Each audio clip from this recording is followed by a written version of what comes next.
It's that time of the week. 3, 2, 1, let's go. Is that a Crosby? Grandma, I'm trying to vibe. So you collect records, but are you hardcore? Do you want to be the very best? Are your eyes round discs that rotate clockwise? Do you sometimes click because you want to be a vinyl record? Guess what? I have created an agenda for the ultimate record hunting trip. Go with your wife, go with your friends, and then they can cry when they'll never see you again. Of course, this record hunt takes place in Tokyo. Tokyo has the most record stores out of any city in the world. From disc unions with enormous selections of used records, to that mammoth 9-floor Tower Records in Shibuya, to the wide array of local and specialist independent stores. Tokyo is the place to get your records, so here's a 5-day guide on how to complete this gargantuan task. Day 1, Shibuya and Shinjuku. These areas have the largest and best record stores in Tokyo. For Shibuya, all the stores are to the north of the station. Rikofan has a great selection. The 7-inch EPs are seriously countless. I mean, I've never got to the bottom of them. The 9-floor Tower Records is the only Tower Records with used records. I think so. I've not seen any more. Then you have Manhattan Records, which is an independent record store for R&B, and you also have Too Tight Music for hip-hop. My favorite store in Shibuya is the very comfy Rock Disc Union. I prefer Shinjuku, and Shinjuku has more disc unions. Too many. It has a disc union for best of compilation discs. My favorite being the second-hand store, as this has the newest and rarest stock. There's also a Disc Union Jazz CD store that actually has records of all genres, so make sure you don't skip that one. The HMV record store is the best one in the city and is 100% worth checking. However, all of the stock is listed on their website, so you can buy them at a later date. Above the station is a small cluster of independent stores serving their own niches.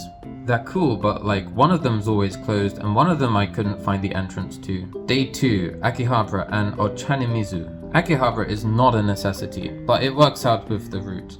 The only thing it's got is a Rikofan, and that's great for cheap records, but it's not as good as the one in Shibuya. But from here you can walk to Ochanimizu, which is to the south of the river. The Disc Union on the second floor really is one of the best in the city. There's a lot of cool deals to be had. And then you can go downstairs and you can have some curry and soup at this really lovely restaurant. I go there every time I go to Japan. It's immaculate. Heading west, there are some more specialist Disc Union stores, and then you can head south where there is another Disc Union store.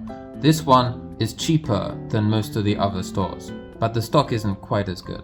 Then head west and you get to the underrated Tacto record store, which is run by a husband and wife, and I always get something from that place. They have a really good selection. And then you can finish the day at Record Sha, which has a massive selection of not really rare records, but just kind of average cheap records.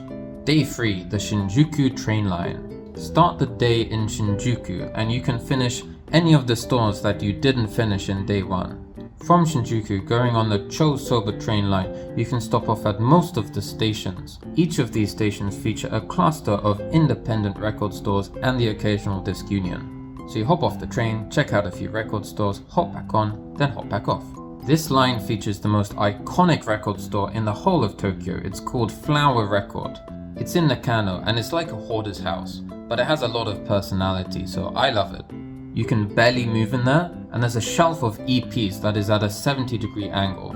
It's all about the experience. After Nakano, we have Koenji, Ogikubo, and Kichijoji. Day 4, we have Shimokitazawa and Ikebukuro. Shimokitazawa is the best place in Japan for vintage clothes. It's a nice little neighborhood that has a few interesting record stores.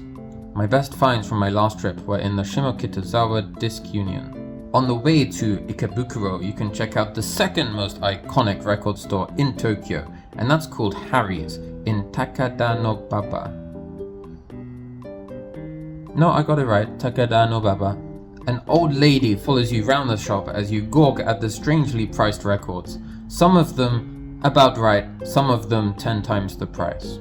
It's a unique experience and I would love to know how she prices those records. Then we get to Ikebukuro, which is the most annoying and frustrating place to go record shopping. You have 3 wonderful record stores. One of them is Darumaya, one of them is Coconut's Disc, and the other one is a huge disc union. This disc union has the largest selection of records and CDs out of all of them. So I spent hours in that place and I got nothing. For me, it is cursed. I've never bought anything in Ikebukuro, but for you, maybe you'll have some luck. Day 5. You choose. For the last day, you can choose where you want to go. You can go off the path and find those hidden gem record stores. You can go to Yokohama, which personally I don't think has many record stores. You can go to Asakusa, which has an interesting selection. Or you can go to Ginza Records in Kuromeya, which is a wonderful record store, which I like. You just gotta browse Google Maps and see what you can find. If you decide to do this 5-day hunting record extravaganza, then you are legitimately insane. I did it in 2024, but in 2025 I only did the 3 days. By day 3, your mind starts to melt. So, it's incredibly hardcore. If you want to know what I bought in this place, then stay tuned for later in the video. Master Skywalker, there are too many of them. I stumbled upon the largest collection of Gachapon machines in Tokyo, and that is located in Ikebukuro. 1 machine, 10 machines? No, there were over 3,000. That's a lot of tat. So I walked around, I had a look, and here are my top 7 gacha machines. Number 7, high heel cats. They look surprisingly bourgeoisie, making them perfect for the catwalk. Number 6, cute trash. That is also what you are. Why the cola is so depressed. Number 5, Kishi Boy. Kishi Boy gets respect from me. Number 4, mini TOEIC books. So those wonderful memories of learning English will last forever.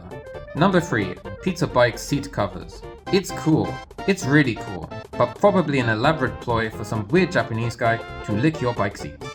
Number 2 is a tie between Old Man Bugs and Old Man Bugs. This is LSD Simulator crossed with Pikmin. Number 1, Animal Camp. If Animal Crossing ever becomes real, it would look like this, and that excites me. This isn't music, it's music. On my recent trip to Tokyo, I bought a decent amount of records. This is what those 3 days of hell brought me. The genre is Japanese folk and rock from the 1970s, and if that turns you off, just wait, I'm gonna play you some of the music, and maybe you might be interested. I'm excited to introduce you to some new music, and all of these albums feature in the Wonderground Record Guidebook. It's the ultimate companion for voyaging through Nihongo obscurities. Let's start with the repress of Ceremony, Buddha Meets Rock from 1971. It's Buddha chanting mixed with psychedelic guitar, LSD X traditional. The resulting experiment feels like an entrancing trip to hell, where the descent is accompanied by wails, shrieks, and groans. Not the fishy whales, no, the crying whales. You got to let the music take you to that place. This album has been repressed a few times, with the most recent one from 2024. The next record is Eve Wanted, and this thing is really rare. It's a folk rock private pressing from 1974. I imagine there were only 200 copies pressed, maybe less. The amateur vocals describe first love and seasonal joy. It's a nostalgic album where the 3 young musicians sing their hearts out. So quite a time capsule. 28,000 yen well spent. Well, I mean 20, that's a lot of money. It's more money than like the figures on the front. Next we have Fukujuso's first album from 1979. Look how cool they are. Pop rock with clean vocals and catchy melodies. The album is surprisingly good with some nice harmonies in parts. You'd think a studio-released pop rock LP with a cover like that would be common, but I have been looking for this for years.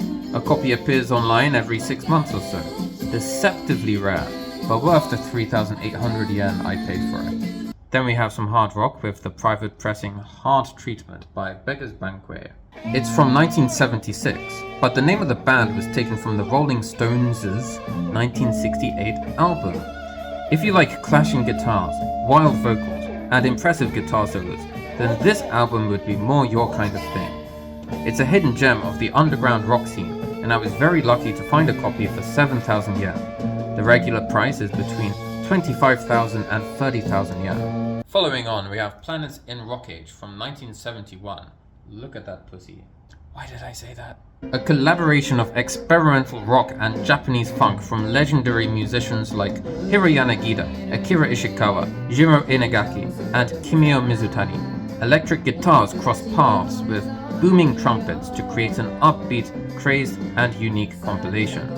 This is the latest repress from 2020 and can be bought for about 3,000 yen brand new. Next we have the latest repress of Jun Kamikobo's Nothingness from 1972. It's known as one of the best blues rock albums from 70s Japan, but I tried and I can't understand the genius accredited by others.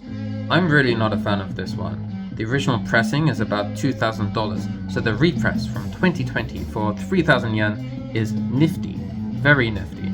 What does nifty mean? Next we have Shinotawa's private pressing, Wasura Getami from 1974.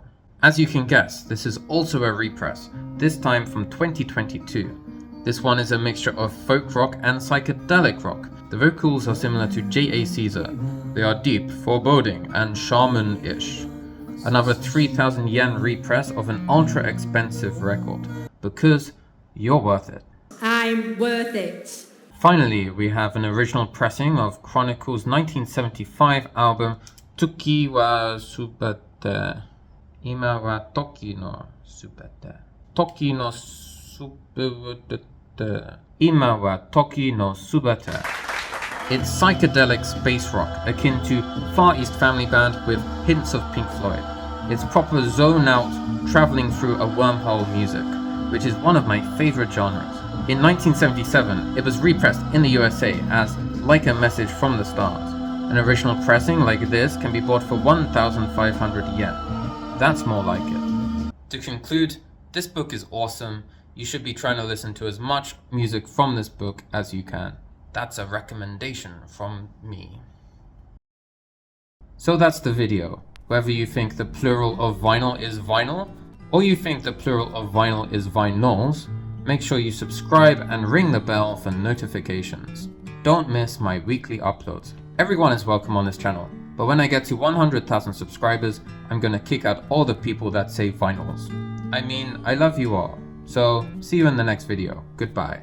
歩み子オーバーオール着てはしゃいでた姿が目に浮かぶよ就職列車に乗り込むお前のベージュのブレザーが今は眩しい